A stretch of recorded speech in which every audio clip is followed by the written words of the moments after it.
So sometimes you just look at some goals and be like, wow. Ricosta versus England, 2000. That was a marvelous goal. I can't phantom it. For Scholes and Beckham were the pretenders on that day before Portugal came back and defeated them. Anyways, it's the best show in the whole of the universe. It's News International Sports. We know our onions. Take it or leave it. You have to love us. Because if you don't, you're on your own. We're airing live on a band radio scope, of course, on our YouTube channel, on Spotify, and of course, Apple Podcast. This is the most amazing show. I have Oracle 1, 2, 3 with me. Remember what she did last season? Real Madrid versus PSG, calling it accurately. Kachi has been Oracle forever. And if there's a sporting god, I'll say Olawale is a sporting god. I'll allow you guys to introduce yourself. I've hyped you enough. I'm pretty sure your ears are swollen right now. But I'll start with you, Kachi. Introduce yourself, please. Sports fans, always a beautiful opportunity and privilege to be here discussing sports with you. The city of Montreal, welcome back fans and participants of Formula One after a 2-year hiatus. Max Verstappen still dominating, but it was also very nice to see Lewis Hamilton on the podium again. All this we will discuss. Plus, is this the end of Jason Tatum? Let's find out. Oh, come on, man. He's just 24 years old. Ali. Yeah, good day, sporting fans around the world.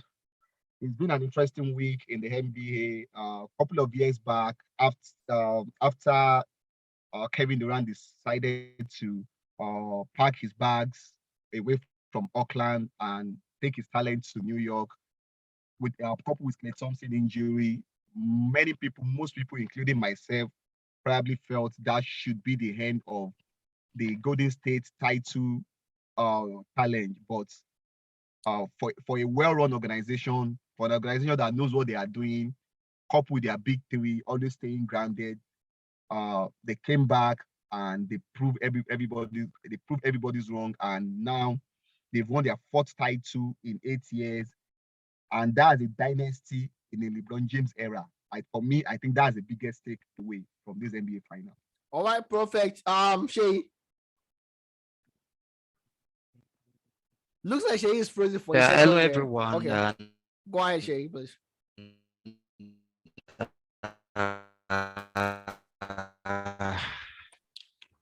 Hello, everyone. Out, and I'll just like to welcome everyone, and hopefully you enjoy the discussions for today. Welcome. All right, perfect. We're going to start from the NBA finals, and I know someone here on this seat that said, of course, it was so sure that the champions were going to come from the East. I could have been a proud owner of a house in Quebec right now, in Montreal, Canada, if I'm a betting guy. But of course, it looks like the Golden State Warriors. But like Kachi always say, you can only defeat the team right in front of you. But for me, the Celtics played the NBA final before the NBA finals, going through, sweeping Nets, the Brooklyn Nets, sweeping them. But the biggest aim for the Celtics was a game against the Bucks. This guy took away so much from them, physically, emotionally, psychologically. Giannis Antetokounmpo, and of course they had to do it against the Heat as well. And facing an undefendable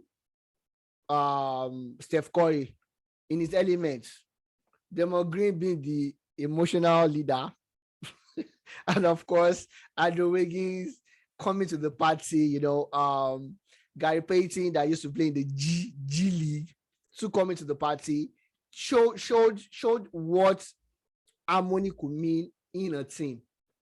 And Olale always say it is a sports team. No, but you can't do it all by yourself. Steph was not the best in game 5. I think game 6 or game 5. Game 5 was also, wasn't the best in game 5 up until apart from the drops, the 43 or 48 points they had in game 4, you know.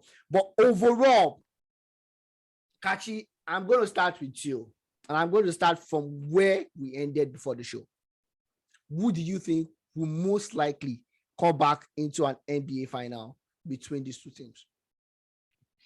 Thanks, Debo. First of all, let me congratulate the Golden State Warriors on a well-deserved NBA playoff run, culminating in their 4th championship in 8 years, 6 finals within that time span as well.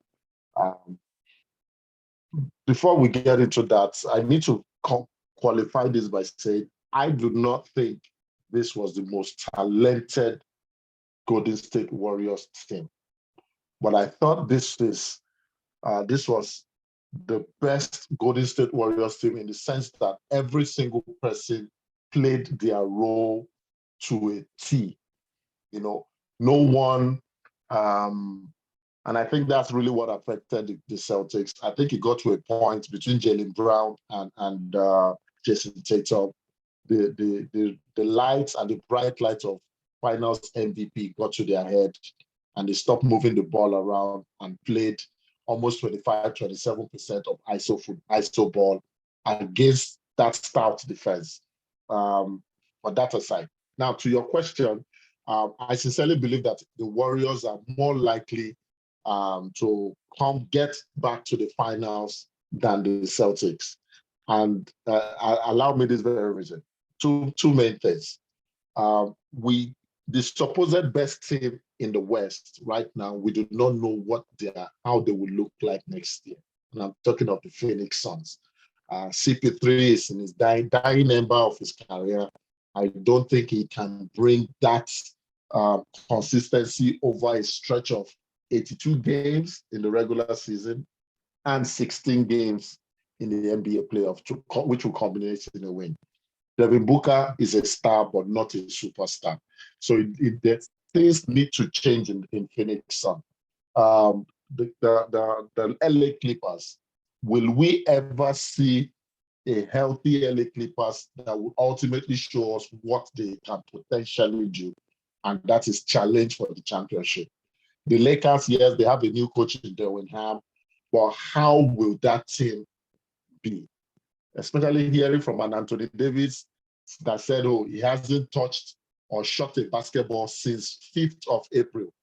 I thought that was very stupid of him to say, but he also tells me that certain things need to change in the Lakers. In the Lakers, all these are probably the major players in the West, and all these have shown that there are flawed teams in the West. So right now, probably the biggest threat to the West is the Dallas Mavericks, who just recently traded Boban and signed a new center, and a young, currently maturing team in the Minnesota Timberwolves. On the Memphis Grizzlies, sorry, not the Timberwolves, in the Memphis Grizzlies. I heard all the talk between Ja Morant and Draymond Green saying they want Grizzlies versus Warriors as one of the Christmas Day basketball schedules. We'll see if the NBA will give us that game for Christmas. Now, all this I've said to let you know that right now it is probably harder to get to the final in the East than it is to get to the finals in the West. Makes sense. It is harder. We would not say this 2-3 years ago. Everybody knew the Western Conference was a tougher conference, but the Eastern Conference is tougher now. The Celtics probably would not make the final if there was a healthy Chris Middleton at the Milwaukee Bucks, because that was 22-23 points a game injured that the Milwaukee Bucks totally missed. And then an Eric Spoelstra's team will always be aggressive. They will play hard. They will play tough. Those are two very good teams. And we have not talked about the misfunctioning Brooklyn Nets. Who could be very motivated next year? Exactly. They have what becomes of Ben Simmons? If Ben Simmons returns and the Brooklyn Nets lock in into the desire to win a chip, especially a motivated Kevin Durant, then it tells me the Celtics have to go through the Nets, the 76ers, the Bucks, and the Heat.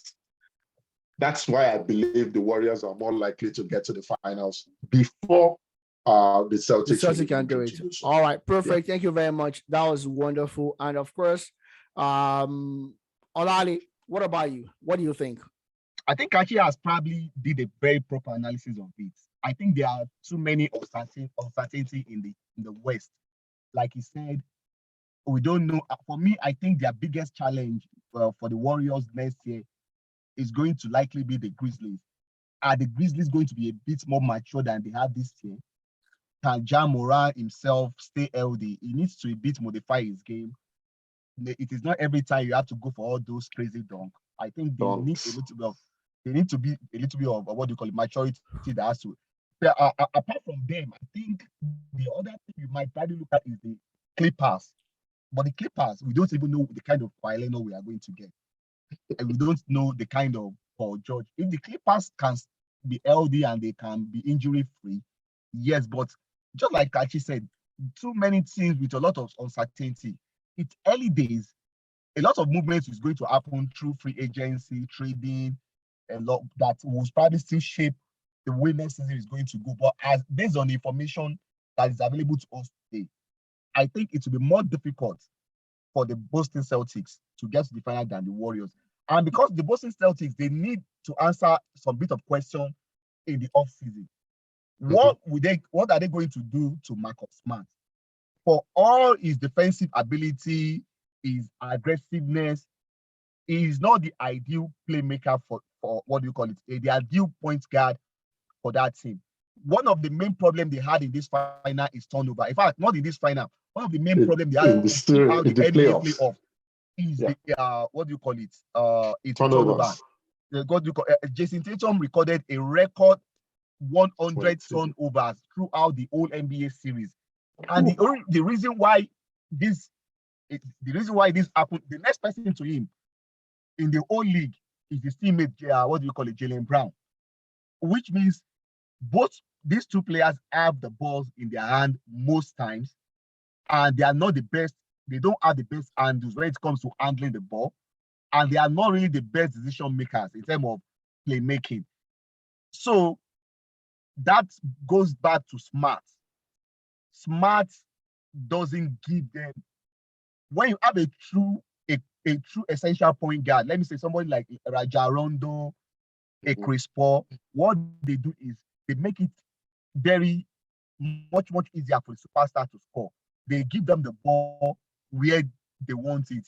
They don't put burden of them handling the ball from the backcourt, bringing the ball forward.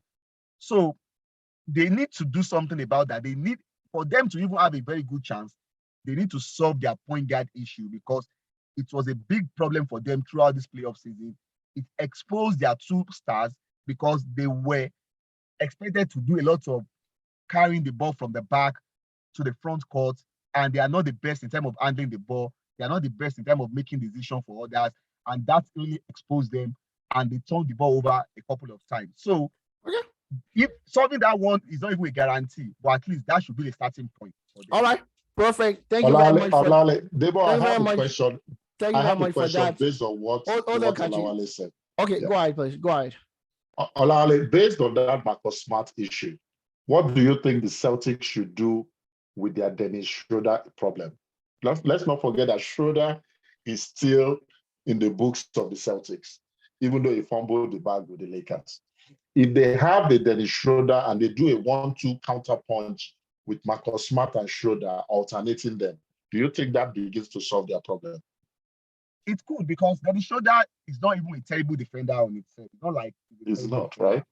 I think he could have given them, because if you are looking at guys in terms of playmaking, I think Dennis Schroeder is a very, very good playmaker. Exactly. He might not be that point guard that gives you the point as a scoring, but he can spread the floor very well. He can get guys easy basket, which I was even surprised when they let him go, because he was even playing very well at the beginning of the season, even though the team as a whole were not really playing well. So they need to do something critically about. If you could recall very well, when Isaiah Thomas was there, even when Kyrie was there, Smart most times comes from the bench, and most times he plays as the two guard, not as the point guard. Yes, not as the PG. Yeah, exactly. Thank you so much, Debo, for allowing that. Oh, no problem. Thank you very much, Kachi. Okay, so for me, I think the Celtics have a good chance to get to the NBA Finals. I know they have a more difficult conference to play in, but they still have the chance. They can only improve. And from what we see this season, or what we've seen this season, there's going to be improvement. If they can improve on what they do, or what they've done so far, get a couple of moves in and out, get the dead woods off, getting some smart and good players. I think they are good. They are good for it. I think they are good for it. My only problem is who would they have to replace Al Horford with? Because I don't think he's going to be there he can't be there for so long, right? And coupled with other situations that they have potentially in the offseason. Anyways, moving forward to other things, we see Steph Curry winning the MVP in the NBA final for the first time. All Thierry put the ring on it. He got the ring on it. Four championship right now. And you begin to wonder, how do you rate Steph in the grand scheme of things, looking at all the point guards that played in NBA history? We're not even talking about present guys. If you're talking about the present guys, of course, it's numero uno. But looking at all the point guards, including Magic Johnson, how would you rate Steph Curry? Well, Ali, I'm going to start with you. Now, I think I have some bits of I think there's a bit of recency bias, and sometimes I think we tend to, let me say, forget what the role of a typical point guard should be. If you look at most NBA dynasty, in terms of scoring, the leader of that team most times is either a shooting guard or a small forward. Probably in the 70s and the 80s, it was probably built around the centers, the Karim Abdul-Jabbar of this world, and Akeem Olajuwon, Patrick Ivan, and what this guy that plays for the Spurs, Wilt Chamberlain, Bill Russell. But later on, it moves to the small forward and the two guard, which is the Michael Jordan and the Kobe Bryant of this world. Yeah.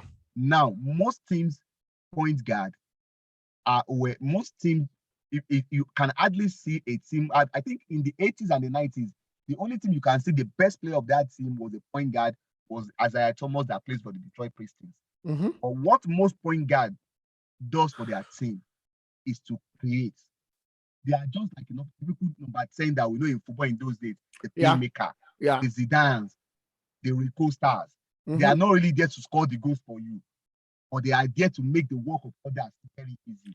Yeah. If I'm to really look at that for now, if I look at Steph Curry in this Warriors system, I know, like we always say, sometimes it's a team sport, and at times some guys are just fit for a certain system. I think one of the reasons why I will not rate probably Steph Curry as one of the top 3 guys is this. You can look at his assist numbers over the years. I don't think they are really that great, despite the fact that Warriors move the ball around. He's a score first point guard. That is, the likes of the Kyrie Irving of this world. The first thing they want to do is to score, not able to assist. That is where, even when it comes to, if not for the fact that achievement, championship is lacking in James Harden's, what do you call it? Resume. When it comes to the point guard, as in playmaking, James Harden is probably a bit far ahead of Steph Curry. Most people might not agree with it. If you look at the Golden State Warriors very well, Draymond Green does most of the playmaking. Steph Curry just play more of, by name the point guard, but it's more of a shooting guy. It's more like they have 2 shooting guards on the floor. Most of the things they do in terms of moving the ball forward comes as a, what do you call it? Is mostly dictated by Montreal. Yeah. He's the one that does most of the playmaking. All right. So on that, from that point of view, I'll still probably put Magic Johnson ahead of him. I'll still probably put Isaiah Thomas. Isaiah Thomas, in my opinion. Isaiah Thomas. All this guy that play for what do you call it? Utah Jazz. John Stockton. John Stockton. Yes. I'll probably still put step number 4. But because he has the championship, because he has the scoring title, like 2-time scoring title. But when it comes to being the true point guard, being what the point guard is supposed to do, I still don't think I will rate. Perfect. Like thank you very much, Olale. Kachi, what about you? I think after this championship, Curry cracks into my top 5. I totally agree with what Olale has said, that Curry is not a quintessential point guard that dictates the game, you know. And you could also argue that Steph is more of a system PG that will struggle to reenact that form or that PG role in another team that does not, you know, move the ball as effectively and flawlessly as the Golden State Warriors do. If I have to quickly rank them, there's no one that is beating Magic Johnson and Isaiah Thomas in my 1 and 2 list. Because of the title, I'll probably push Curry to 3, simply because of the title he won. And the next 2 people are people who did not manage to win the title. It's Steve Nash, and maybe even the current Dallas Maverick coach, Jason Kidd. You know, so that these are point guards that they clearly made their team better by their playmaking, and they were quintessential PGs, and they made the role a desired role.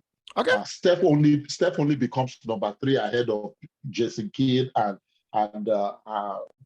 John Stockton. I didn't even mention John Stockton simply because he won a championship. Okay.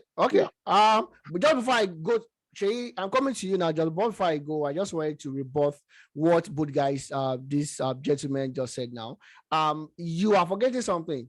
Steph is not a player. He came to change the game.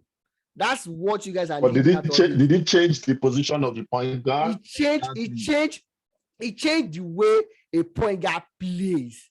He changed the game. No.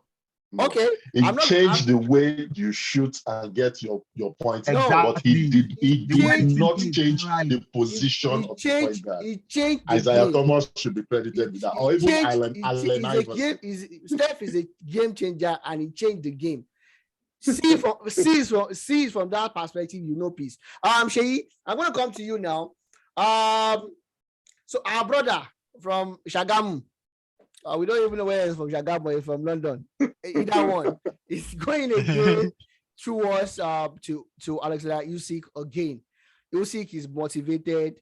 Joshua, from what I've seen over the last 3-4 fights, is not physically fit. It looks like someone that has been eating too much food and cannot go the whole round. Usyk looks like someone that can fight 15-20 rounds if possible. What are the chances that Joshua would be able to win this time? Because now is not so much doubt. Okay, I think personally for Anthony Joshua, it should be in a better shape than Alexander Usyk. I have my reasons for that. He is the man coming from a loss. He should be the one. He's the challenger. He should be the one with the aggression right now, not Usyk. Oh, I lost Sheyi for 1 second there, and I just want Sheyi to talk about this one. So that will probably play a psychological part on the part of Ukraine at the moment. So I expect and believe the challenger should Anthony Joshua should be in the first fight, and and as the moment compared to Usyk, that his fellow countrymen are facing a war at the moment. I believe the psychological part of it will still come into play. be affecting him. You will still have families joining the army, probably 100%. families part of the, what is going on in Ukraine. But Yeah. as for Joshua, I think he's also going to dig deep and remember is a past battle in Saudi Arabia. That's the Andy Ruiz match 2, where he was able to outbox Andy Ruiz.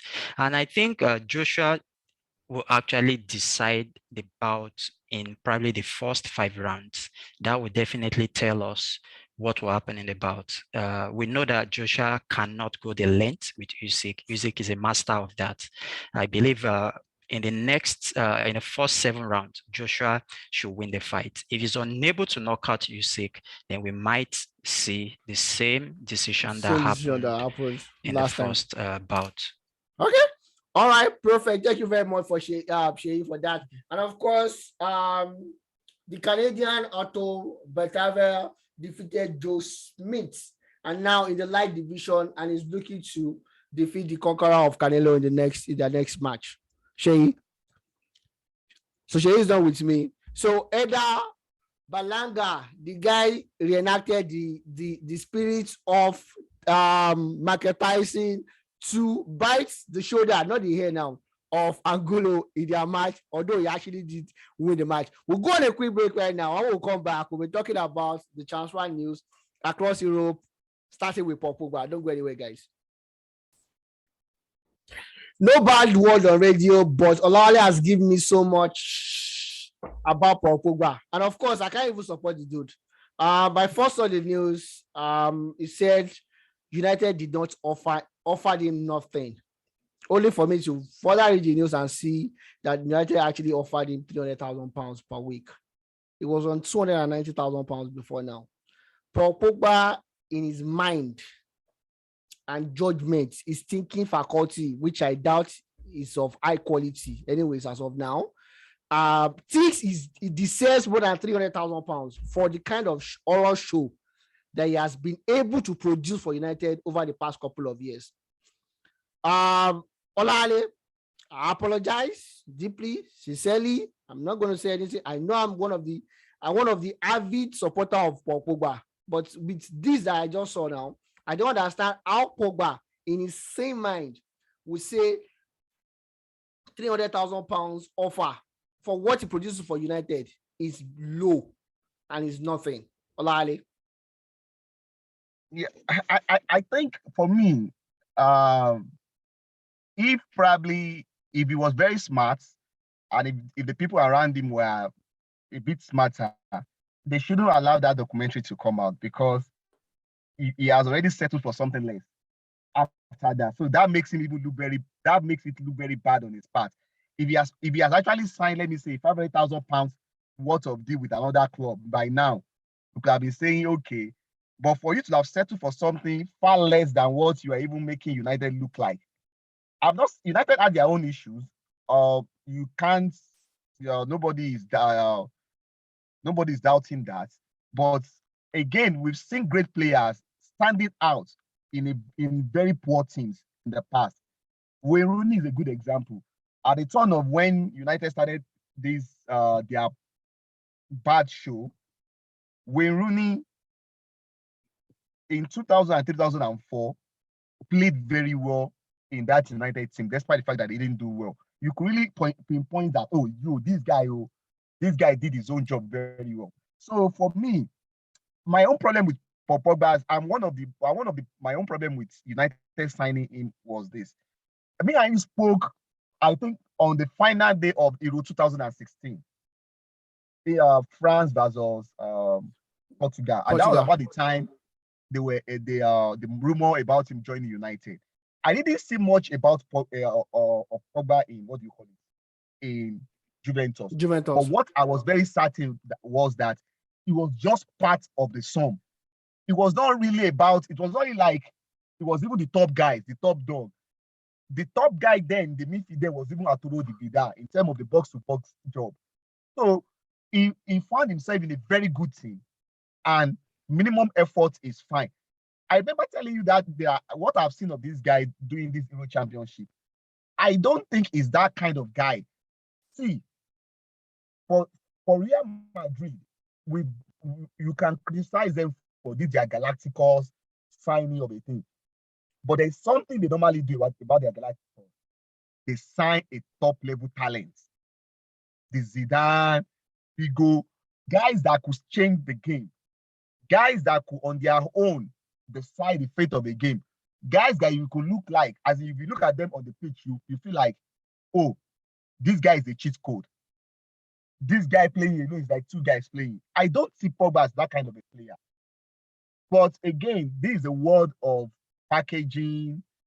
If you can package yourself very well, you don't necessarily have to be the best. Of course, somebody will be there that will fall for your packaging and buy your market. I think that's just everything about Pogba. I think it's highly overrated. It's too inconsistent for the kind of for the position he's probably putting himself right now. Kachi, look at me. I can't even say it. I just need to. Pogba disgraced me. I just have to admit. I can't even say anything. Do you agree totally with Wale as well about Paul Pogba? I can't support him. I'm sorry, Paul. Oh, good. Oh, goodness. I don't think any football fan, be it a Man United fan or otherwise, will support Pogba at this time. I think Olawale really did a proper post-mortem of Pogba from Juventus to Man U. So, sincerely, is the most inconsistent star that Man United have seen in a long time, and I think he feels too big than what he is actually. He played in a very fantastic French team. That's why he was able to win the World Cup.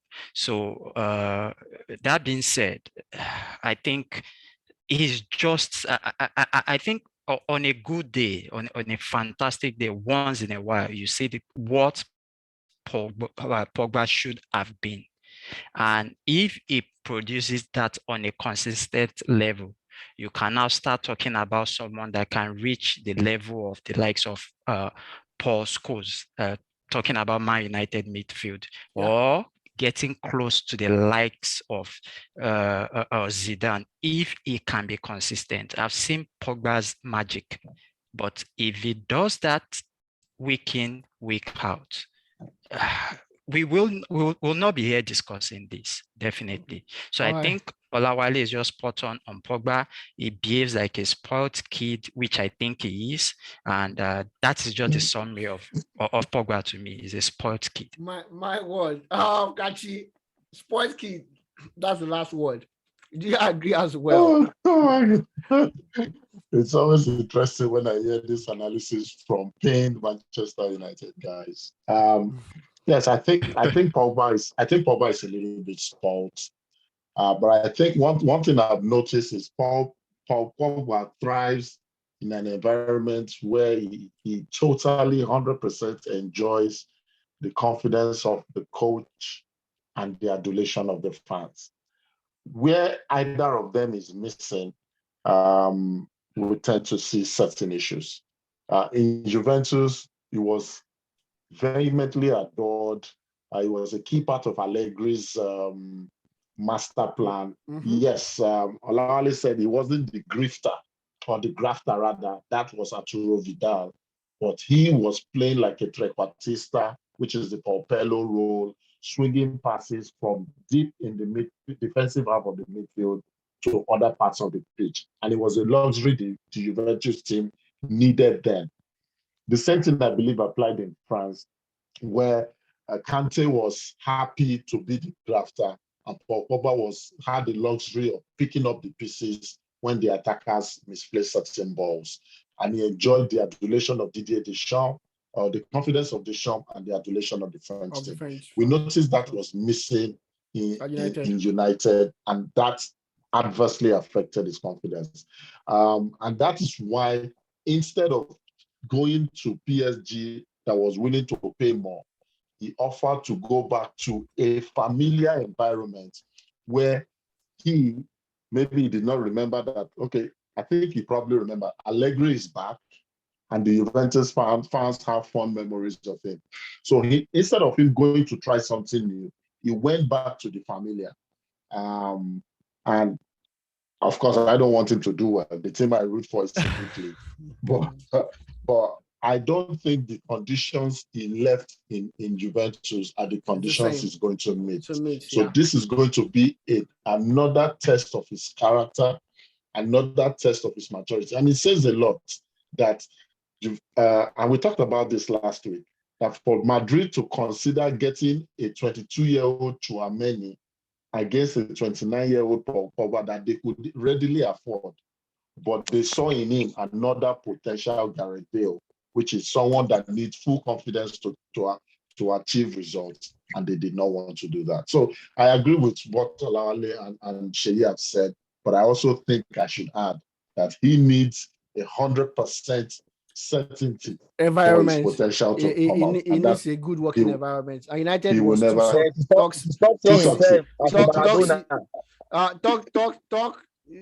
was too toxic an environment for such talent to prevail. Of course. Anyways, when this news broke out a couple of weeks ago, I thought maybe it was just one of those rumors that was going to eventually swing away or go away in the long run, but it did not.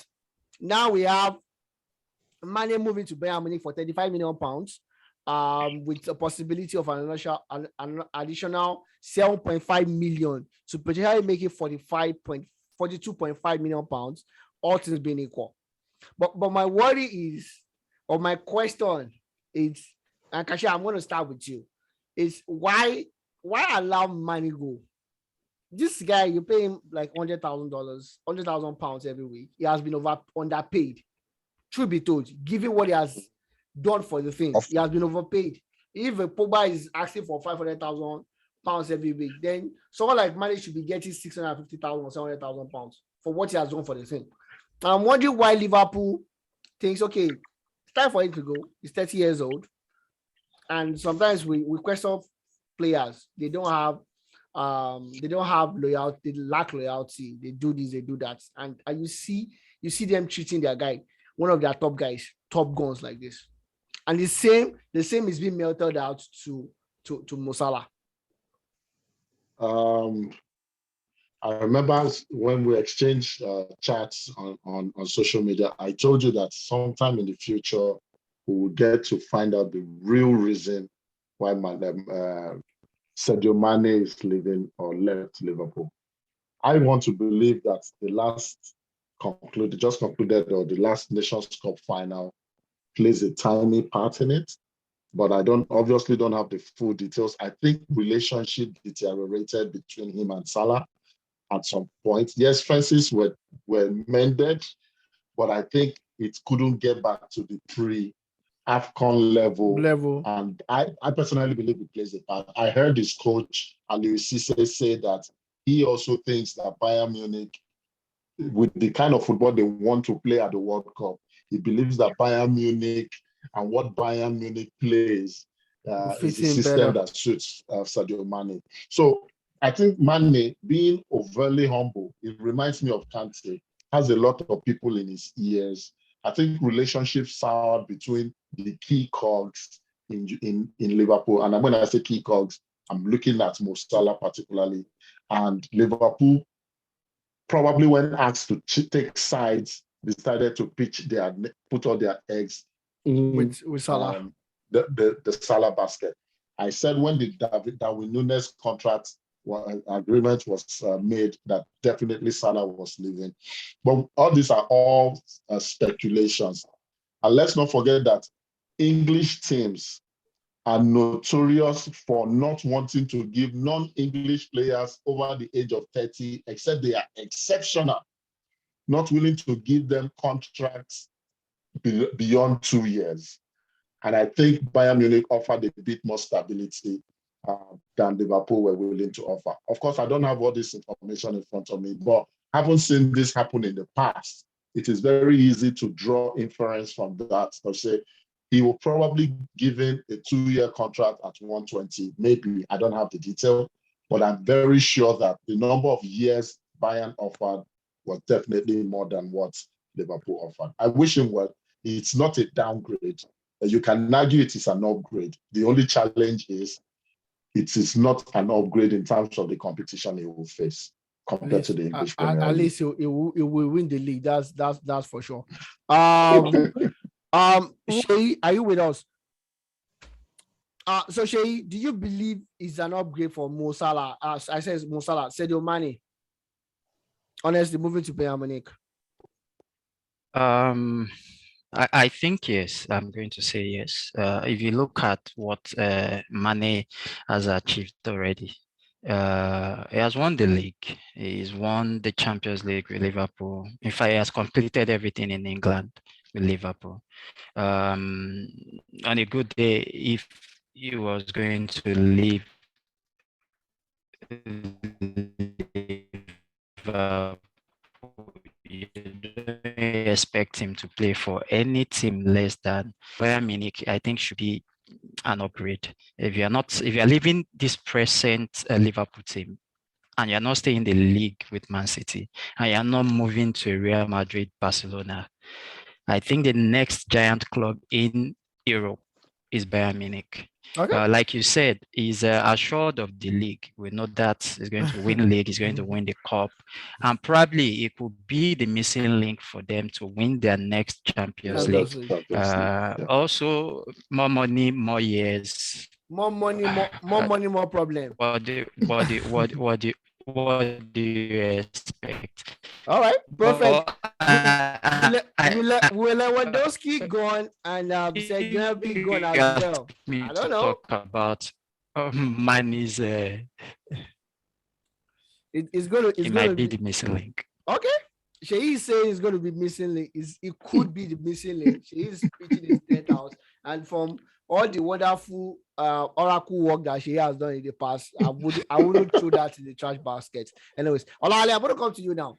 Bisama has moved for 25 million pounds to Tottenham Hotspur. You look at this guy. This guy is a complete enforcer of the ball. His passes are good. He could play the average shots, and everybody thought this could be a missing link that United needed, and yet he had just 1 year left on his contract. 25 million pounds is not so bad. United missed on Dennis Zachary last season, and you'll have thought United will go for someone like this while they are hunting for Frankie de Jong and allow Bruno Fernandes do his job seamlessly. He does not have to think about defending. He can lose the ball so much because he's a loser of the ball. He can lose the ball as much as he wants. He knows he has a Busama behind him, and when the chips are down, even Frank will help in the middle. And yeah, what's happening? You have a new sporting director, and still things are not changing. This guy will have queued to go to United instead of Spurs. Spurs does not even have a trophy since 2008 for crying out loud, and he's not sure that they'll win another one in the next 10 years. Yeah, well, this for me, I think United transfer plan for now it's a bit shaky. There's a new manager in town, and I don't probably know his plans. I don't probably know the kind of players he probably desire to probably have in his team. But in terms of what you just said, in terms of probably one of the things that is very obvious that United were lacking last season was probably a typical enforcer, somebody who can probably do all the dirty jobs, win the ball back easily, and I see make 5-year passes. Exactly, which Bizuma probably ticks all that. And what makes it now a bit more interesting is because of the price tag. I think he's going for something around 25 million, which is something that is very rare for you to see in today's transfer market. And considering the fact that there are a lot of rumors, and for me, it's not even about rumors. I don't think United have that big money to spend. It's my personal opinion. I have my reason why. I don't think they have a lot of big money to spend. What some people are saying, the reason why they've not really spent much of the bulk of that money is that the manager himself is insisting on having Frankie de Jong. And Frankie de Jong, from the look of things, might be commanding around 70 to 80 million pounds. So if you have a budget of 150 million and you've already spent 80 on one guy, that means you've probably spent half of your budget. So they don't, from that information is that they are not really, they're a bit constrained in negotiating other deals until they are very sure of their position about this Frankie de Jong, and it's taking too long. And this is typical United. From what you said, well, it's somebody that they should have considered, but like I said, there's a new manager in town. I don't know his plan. I don't know the kind of player he desire. But from what every average football fans can see from that United team, Bizuma will have added more to that team now. At least he could have probably solved a major chunk of their problem in that midfield. And with that price tag now, it's actually a no-brainer. But of course, let's see what they do. Let's give them a chance. Okay. The new sporting director and the manager. The chance they've been given, and I hope the guy they will be signing will not be declared for 120 million pounds. Kachi, I'm going to come to you now because Sterling could potentially move to Chelsea if they can offload Romelu Lukaku back to Inter Milan. Inter Milan on their own part, if they get Lukaku, wants to offload Alexis Sanchez and Edin Dzeko to accommodate Lukaku and Paulo Dybala. So it's like a trilogy or a web of transfers. Is Sterling what Chelsea needs right now? Ousmane Dembele too wants guarantee before he could move to Chelsea. He asked Thomas Tuchel over the week that I want guarantee that I'm going to play. I'm going to be a focal point in the team before I sign on the deadline, because of course he's not worried about Barcelona anymore. Barcelona cannot even afford him potentially, because with Barca you don't know. Tomorrow they might sign a 70 million pound player again. I said they got the money from the moon. You never could tell with them. But anyways, with this web of transfer, Sterling to Chelsea, Lukaku back to Inter Milan, Inter sending away Alexis Sanchez and Dzeko and getting Paulo Dybala. What do you think about this web of transfer? I think it's interesting, but we don't live in the perfect world, so I don't think every single team's desire will be met. I think ultimately the team that would win this whole web and will come out smelling like roses would probably be Inter Milan. And I say that for tactical reasons. I think it will be very difficult for someone who has just unlearned what he was used to under an underwhelming Liverpool team, come to Pep broken down and molded him in his own image, to come to a Thomas Tuchel team that is much more direct, and you may not be, like you said, a focal part of that team. Ultimately, I think it may end up being a Lewandowski, Ousmane Dembele that move to Chelsea, and Sterling will move the other way to Barcelona. Remember that Barcelona is currently, the Camp Nou is available for you. Any listeners who has plans to have their weddings and they are looking for a dream wedding venue, I'm advertising for Barcelona now. So for Olale, Debo, don't be surprised when they tell you that 13,000 weddings were held and the money to sign Sterling is available. But that's just me saying it on the lighter note. But to be more serious, I think there's some truth to the rumors, but I don't think all the rumors would work out, especially with Sterling moving to the darker blue side of England. I think chances are that Dembele, like I said, makes the move to the other side, especially since PSG seem to have dropped interest in signing Dembele. And Thomas Tuchel, Dembele played his best ball that made Barcelona become interested under Thomas Tuchel. So, and I think it's actually what Chelsea need right now. If a direct winger that can take on opponents one-on-one. They have hard-working wingers, but they don't have skilled wingers. They thought they would get that in a Christian Pulisic, who I know doesn't play from the wing, but can be drifted to either side of the wing. But that is not what they've received. So Dembele would be an upgrade in that regard. Sterling, I think, moving to Chelsea from City is a downgrade, but expect Inter to get all their wishes. I think Dybala would know will come. I think Lukaku will go to Inter. Back to Inter Milan. But I don't know what will become of Dzeko and Alexis Sanchez should go back to playing the piano like he did in Manchester United. All right, perfect. Alali, I'm gonna come to you now. Rafinha moving to Barcelona. Personal time has been agreed already, but Leeds United wants 55 million pounds. If Leeds had been relegated, that fee would have been in the 25 million pound region. But with 55 million pounds, and we know Barcelona does not have money. It's evident, unless Pep Guardiola gives them another player almost free, and they have to pay for 10 years, like they did with Fran Torres. It's a luxury to sign Rafinha for 55 million pounds to Barcelona. Do you think this move is worth it? I think the question should not be whether it's worth it or not, because I've been a bit surprised with one day about the way things are. There's a lot of dark. I don't know. There's a lot of things that are not really clear in the way things have been running at Barcelona.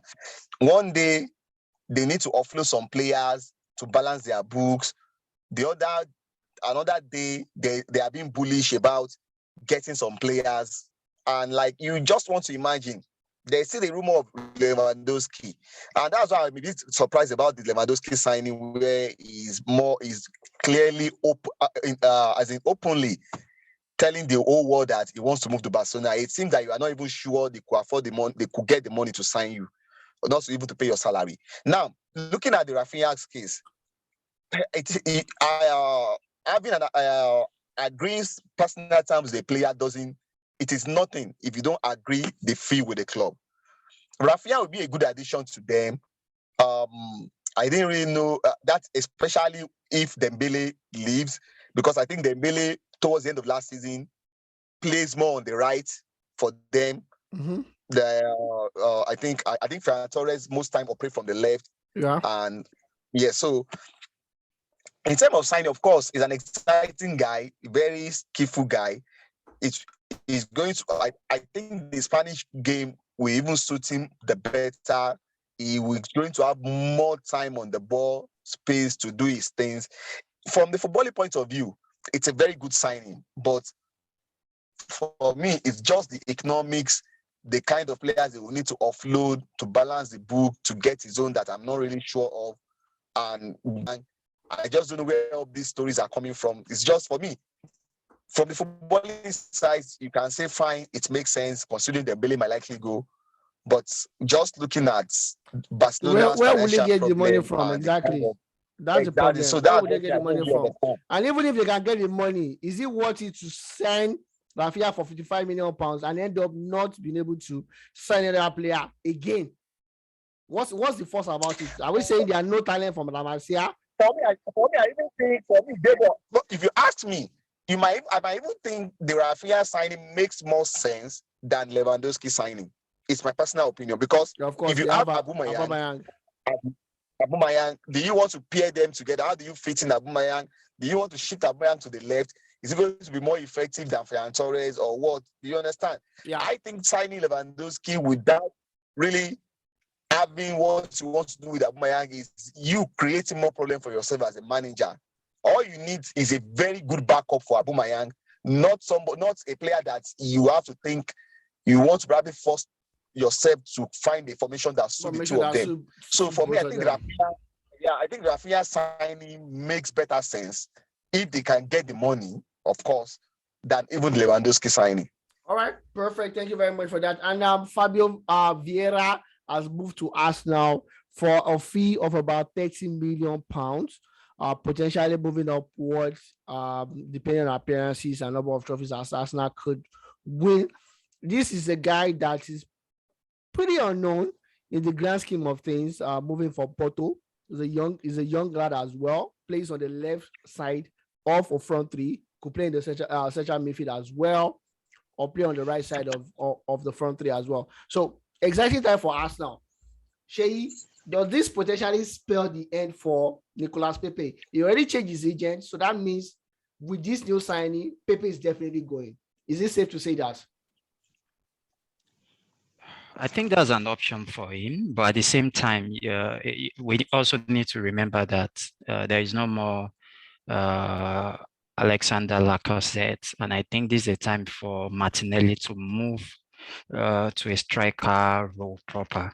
So there might still be room for Pepe, but the question is Pepe ready to continue to sit on the bench? So that's the question for him and his agent. If he wants, constant football, which I think every footballer wants, he needs to look out there, even if it's a step lower to us now. He needs to keep playing football, and we wish him well.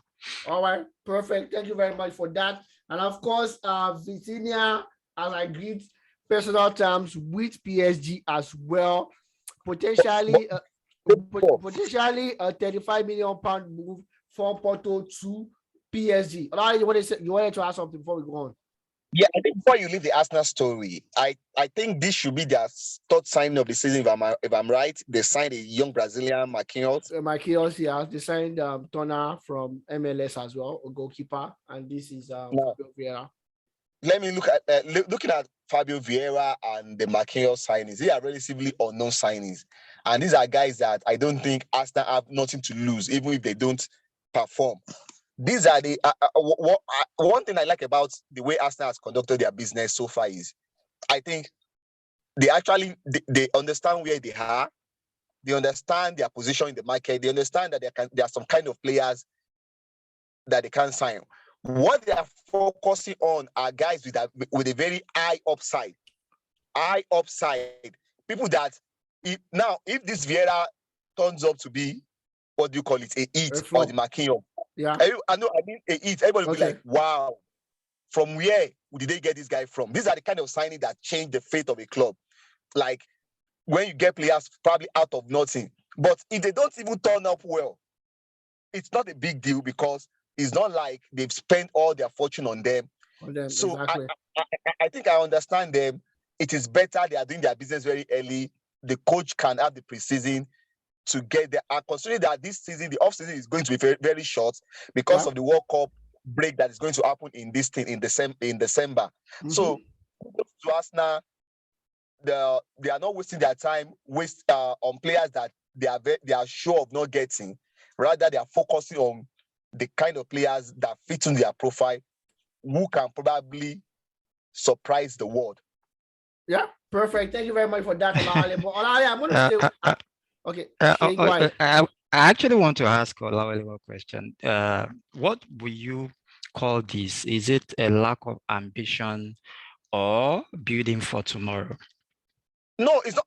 I don't think it's a lack of ambition. Sometimes you could have ambition, but you might not really have that resources. There are different ways of building a team. So this could be their own way. They can't compete with Man City in the transfer market. They can't even compete with Liverpool. Number one, in terms of being attractive for now, there are some kind of players that Arsenal might likely want, even if they have the money to sign them. But those players, the question is, are they willing to go to Arsenal? So, and I think that's the challenge with Manchester United now. They are not realizing the fact that they are not that attractive now. So you need to understand where you are, and you have to focus on some kind of players who will be willing to join you. They might not be big star, but they can turn up to big star. This is how Liverpool was built. Sadio Mane wasn't really that the biggest player when they signed him, even Mo Salah. So most of their signings have been guys with very high upside, and they turned out to be big stars when they got to Liverpool, not at the point of joining. So I think that is what Arsenal is focusing on, because it is better for them than chasing the player they know they will not get. For me, and wasting all their time in the transfer window. Yeah, Yeah, perfect. Good one, Olale. Olale, I'm gonna stay with you now. Eddie Nketiah has signed a new contract with us now for £100,000 every week. And here we go again with the Arsenal fans ridiculing Eddie Nketiah that why did he run his contract down? And now he has a new jersey number. He's going to be doing the number 14 jersey. And almost every Arsenal fan, every foolish Arsenal fan in the world are saying he does not deserve to don the number 14 jersey. Now, money, what's so special? What's so spectacular about number 14 jersey that you can't allow an Hale graduate to take on? They gave, for crying out loud, they gave Emis Vitro number 10 jersey. They gave Martinelli number 11 jersey. So why not Eddie Nketiah for number 14? Saka dons number 7. So why not? Table. Forget the fans. That's how they behave. They select players they probably want to fall in love with and whatsoever. Let's focus on the signing itself. Good one for Arsenal, good one for the boy. I'm sure with Lacazette departing, he must have get some bit of assurance that he's going to get more game time. Every one of us was actually surprised that with what we saw of him towards the end of the season, we're surprised that he was kept on the bench for a longer spell, for a larger spell of beginning of last season. So now, if they can get Gabriel Jesus, it's a bonus. If they can't get him, I think with Eddie Nketiah, like Sheyi mentioned earlier, Martinelli, because with the way Martinelli plays, I see him more of a center forward eventually because of his eye for goal. So I think they have a bit of option, and with the Vieira guy coming in, that could probably give them option two in the middle, while Martinelli and Nketiah either find a way of rotating, or whoever can get the ground running, then probably gets the number 9 jersey. For me, it's a win-win for Arsenal, because it looks like the guy was actually going for free towards the end of that season. So for them to be able to get him under contracts now, I think because if you don't get him under contract, signing Gabriel Jesus become a do or die for them. 100%. Yeah. 100%. So but the report we have right now is that Gabriel Jesus should be over the line within the course of this week. So they should have Gabriel Jesus as well in the course of the week as well. And they're looking at Martinez Sandro from Ajax as well. Yeah, that's the headache as a coach you want to have. Sorry? I said that's the headache he wants to have as a coach. Where you have quality, and that is where we can now see what do you call it? Arteta as a coach, is imprint, what he could do. By the time you have talent, you have options, then you can easily manipulate at your team. And I think with what we saw of Elen, it was the end of last season, I think I'm expecting to see more of him, much involved. I think Arteta should embrace going in depth into his squad. He needs to utilize his squad far better. Until when some guys were injured, nobody knew Mohamed Elneny could even provide some kind of support quality he gave to us now. So I think Arteta we need to do more in terms of utilizing his squad better. All right, perfect. Thank you very much for that. Sheyi, just before we go, Joe Gomez of Liverpool is complaining. He has not been playing over the course past couple of seasons, with Ibrahim Konate coming in, Joe Matip keeping himself fit, and of course VVD being the boss that he is. What do you think Joe should be doing right now? Shopping for another team, or should extend his contract with Liverpool and sit on the bench? If you ask me, if he's complaining, definitely it means he wants constant football. He wants to be playing week in, week out. I don't see that happening with this set of players in Liverpool at the moment. He enjoys also playing from the right. We know that TAA has already, inherited that particular position. Yeah, and they just signed someone that would provide competition for TA in Ramsey. Exactly. And the central and even the center defense option is also filled, because so I really don't think Joe Gomez can break into any of these positions. The only thing that can happen that will keep Joe Gomez in Liverpool is maybe Injuries. an injury to TAA or an injury to 2 or 3 central defenders. I think that's the only scenario that can happen that will keep Joe Gomez in Liverpool this summer. Otherwise, I think it should be in the market right now, shopping for another Sorry team. for that team. Maybe in Everton. All right, perfect. Thank you very much for that, Shay. Olale, we have 1 more minute left, but I'm just gonna ask you, Kosela of Brighton and Hove could be moving to Manchester City. Talks are ongoing right now, and Laporte might be moving out of City as well. Is this going to be a good one, swapping Corella for Laporte in the middle of the park, or using him as a cover on the left side of a back four? I think signing Cucurella is more of a left back, and that probably is an indictment on the level of confidence of Pep Guardiola on Zinchenko. Zinchenko should be moving to Everton anyways. Go ahead, please. So because I felt he should have gotten a bit of more game time than he got last season. Mendy was out for the whole season. When Walker was available, Cancelo played more on the left, despite the fact that Zinchenko was fit. And in fact, it was very surprising that Zinchenko was hardly rotated throughout last season. The game he missed. So was an indictment? You said it was an indictment on the part of Zinchenko. Yes. So I think Cucurella will be more slotting in directly into the left back. But I think I'm a bit surprised about the Laporte, what do you call it, rumor, because last season, towards the end of last season, I would not say that was probably what cost them the Champions League. I won't say that, but you could see that they struggled towards the end of the season in terms of keeping clean sheets in most of their games, and that was due to the injuries to their centre backs, Ruben Dias and John Stones. So selling, what do you call it now, Laporte, who is a regular for you, and I don't understand the reason why Laporte might want to leave. If there's anybody that should even be concerned with playing time, it should be John Stones, because evidently it is Laporte and what do you call it, and Ruben Dias, the first name. When they are fit. And if you sell Laporte now, that leaves you with 2 senior centre back, unless there's a young guy. 3. They still have Natalake. You forgot Natalake. Oh, Natalake is so sorry, my bad. But again, I don't know what's the level of confidence in Natalake.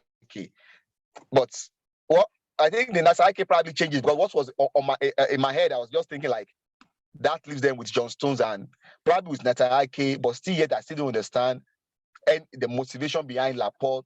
Because if you are leaving Man City now, where are you going? Barcelona, Bayern, or which club? Because with your level of playing time, I just want to consider it as a rumor that will probably die down. I hope so as well. Because I can't fathom my head around that rumor of him leaving. I'm wondering why is he leaving. Anyways, that's a wrap, and that's the show, guys. Thank you very much for staying tuned. Thank you very much for staying with us. Till we see you again next week. My name has not changed. I'm Sarji Adeboale, and I'm begging you, follow our YouTube channel, stream us, and make us some money. Have a good one, guys.